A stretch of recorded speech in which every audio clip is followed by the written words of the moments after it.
Okay. Oh, 1, 2, 3. Happy Valentine's Day! Welcome back to our channel. This is Story Time with baby. KB, and my name is Nikki Moon. We hope you guys are having a fantastic Valentine's Day. Today we're going to be reading a bedtime story called, what's it called, KB? Snow White and the Seven Dwarfs. Snow White and the Seven Dwarfs. KB actually scribbled a little bit on the front of this cover, but that's okay. When I was like 3 and 4. When she was 3 or 4, she says. Or 5. And how old are you now? 6. So this story is from the Grimm brothers. Like we said, it's called Snow White and the Seven Dwarfs. One day, as snowflakes fell, a queen sat sewing by her window. Suddenly, the needle pricked her finger, and 3 drops of blood fell onto the snow. Gazing at the red blood on the white snow, the queen sighed, "I wish I had a child as white as snow, as red as blood, and as black as the wood of the window frame." Months later, the queen gave birth to a beautiful little girl who had skin as white as snow, cheeks as red as blood, and hair as black as ebony wood. She was called Snow White.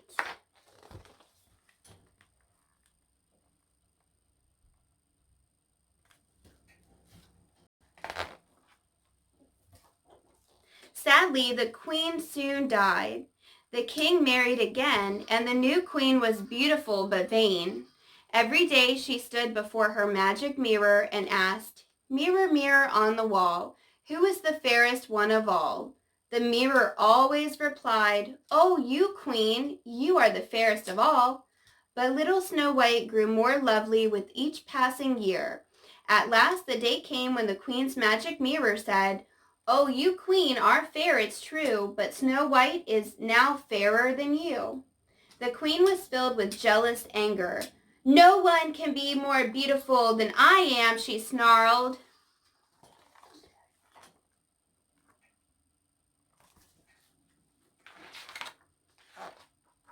What do you think about that old queen?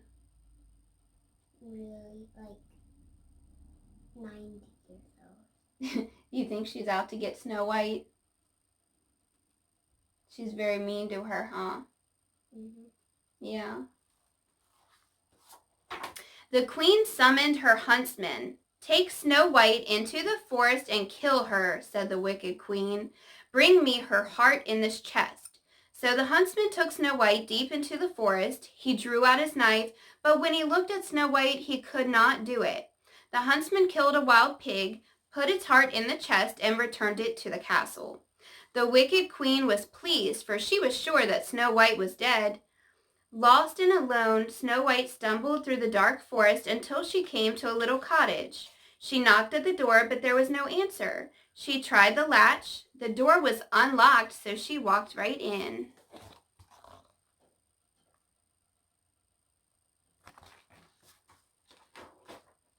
Inside, she found a little table set with 7 little plates of food and 7 little cups of juice.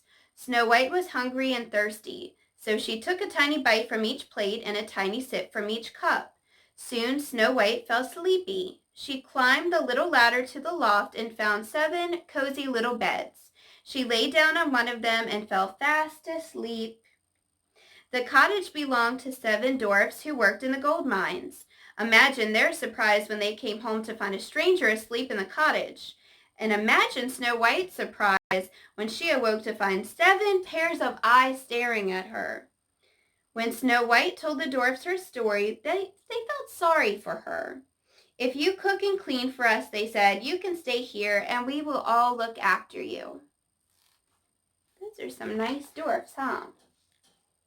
Taking care of Snow White. Mm-hmm. How would you feel if you had 7 pairs of eyes looking at you when you woke up? Scared. Scared? You guys comment down below how you would feel if you had 7 eyes staring at you when you woke up from your sleep. The next day, the dwarfs went to work in the mines. Snow White cooked and cleaned in the little cottage. But back at the castle, the wicked queen was looking in her magic mirror. This time the mirror said, "Snow White is as lovely as she is good, and she lives with the dwarfs deep in the wood." The queen was furious. She decided to kill Snow White herself. So she dressed up as a peddler woman and went to the dwarf's cottage with a basket of ribbons. "Pretty ribbons to buy," she called. Snow White saw the old peddler woman and invited her into the cottage. "Let me lace your dress with a pretty ribbon," said the peddler woman. And she threaded a blue ribbon through Snow White's dress. Then she pulled it so tight that Snow White could not breathe, and she fell down as if dead.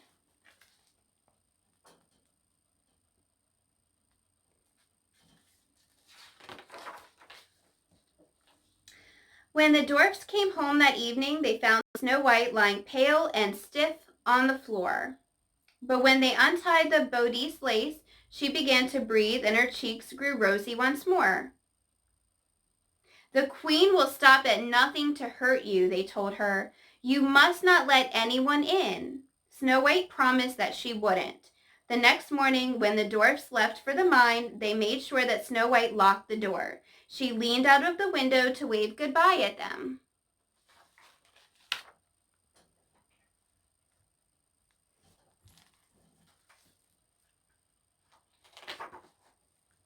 Back in the castle, the queen went to her magic mirror again.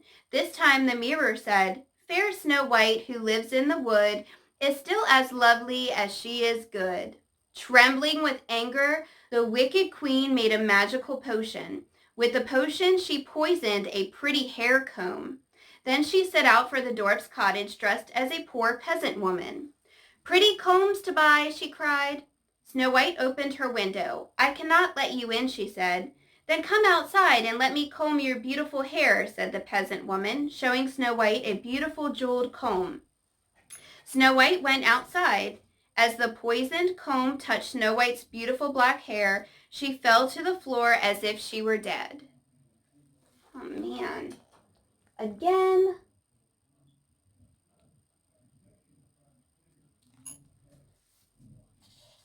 What do you think about that? That's not very good, huh? She's mean. She's being mean to Snow White. That night, when the dwarfs came home, they found Snow White lying in the cottage garden. At first they were in despair, but then one of them noticed the comb. "The evil queen has been up to her nasty tricks again," said the eldest dwarf, kneeling down to look. Very gently, he took the comb out of Snow White's hair. She soon revived and her pale cheeks grew rosy again. "The queen will stop at nothing to hurt you," the dwarfs told her. "You must not let anyone in, and you must not go outside." Snow White promised that she wouldn't. The next morning, when the dwarfs left for the mines, they made sure Snow White locked the door, and they kept the key.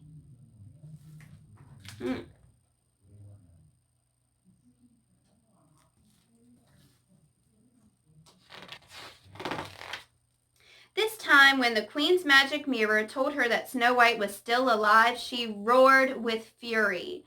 The wicked queen made a magical potion. With the potion, she poisoned one half of a rosy apple. Then she set off to the dwarf's cottage dressed as an apple seller. "Sweet rosy apples to buy," she called outside the window, but Snow White remembered the dwarf's warning. "I cannot let you in, and I cannot come out," she said. "Where is the harm in a sweet rosy apple?" asked the apple seller. "Look, I will take a bite from this side. It is so sweet and juicy. Taste it for yourself." Snow White took the poisoned apple. The moment she bit the poisoned apple, she fell down lifeless.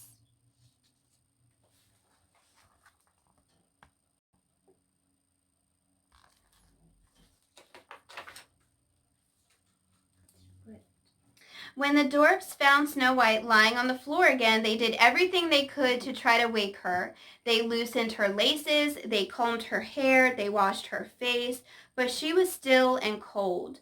But the dwarfs did not have the heart to put poor Snow White in a cold grave. Instead, they made her a beautiful casket of glass. They wrote on it in gold letters that she was the daughter of a king. They set the coffin amongst the grass and flowers outside their cottage. There they kept watch over her day and night. As time passed, Snow White remained as beautiful as ever. She looked as if she were sleeping peacefully in her glass coffin. Oh, sad. Kind of looks like some ice, doesn't it? A little bit. One day, a prince came riding through the forest. When he saw Snow White, he instantly fell in love with her. He begged the dwarfs to let him take the casket to his palace. At first, the dwarfs would not agree, but the prince pleaded with them. "I will love her dearly forever," he promised. And at last, the dwarfs agreed. As the dwarfs lifted the casket, they stumbled. Suddenly, a piece of poisoned apple fell from Snow White's mouth, and her eyes opened. Snow White was alive.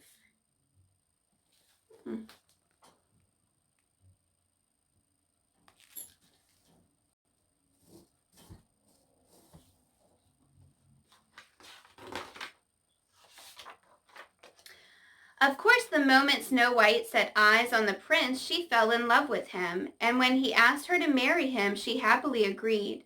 Everyone was invited to the wedding, including Snow White's stepmother, but when the wicked queen looked into her magic mirror, it said, "Oh, you, queen, are fair, it is true, but there is one still fairer than you. The bride that the prince will marry tonight is none other than the lovely Snow White." The wicked queen was so enraged that she fell down dead, and Snow White had nothing to fear ever again.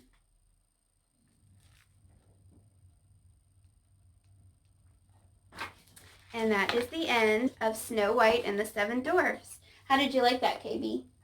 You like that story? What did you like best? What did you like best? Tell your audience.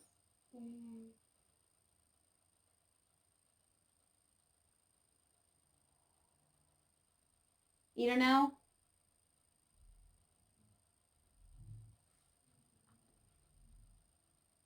The baby.